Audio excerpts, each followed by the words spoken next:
C'était un conclave aux allures d'un classique ou presque. Mais les sujets en débat entre chefs de mission onusienne en Afrique centrale sont d'une importance capitale. Il s'agit notamment des défis sécuritaires, ceux liés au changement climatique, de l'implication des femmes et des jeunes dans les processus politiques, sans oublier la gestion des crises multiformes à l'origine de l'instabilité de certains États de la région. Personne pris isolement ne peut faire face à ces défis et nous avons décidé, notamment sur les situations de crise, ce qui se passe à l'est de la RDC, pour ne prendre que cet exemple, n'est pas qu'une question dont doit s'occuper exclusivement la MONUSCO.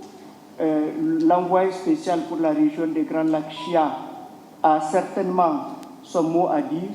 Peut-être que de Libreville, j'ai également une contribution à apporter, c'est de cette solidarité qu'il s'agit.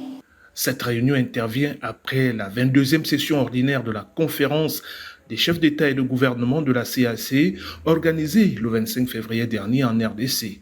Ce rendez-vous de Kinshasa a débouché sur une volonté partagée de revoir les priorités des missions onusiennes en situation de crise.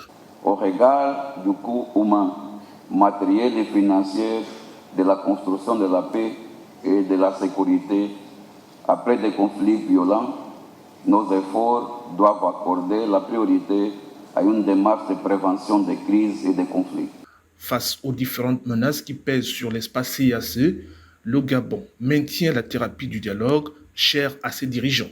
Pour arriver à une paix et une stabilité mutuellement bénéfiques pour toutes les parties au conflit, crises et différends, il faut continuer de se parler et promouvoir davantage des mécanismes nationaux et internationaux positifs. En 2023, plusieurs pays de la sous-région, dont la République centrafricaine, la République démocratique du Congo et le Gabon, organiseront diverses élections qui seront des opportunités de consolidation des acquis démocratiques en même temps que des facteurs de risque de violence politique et d'instabilité institutionnelle.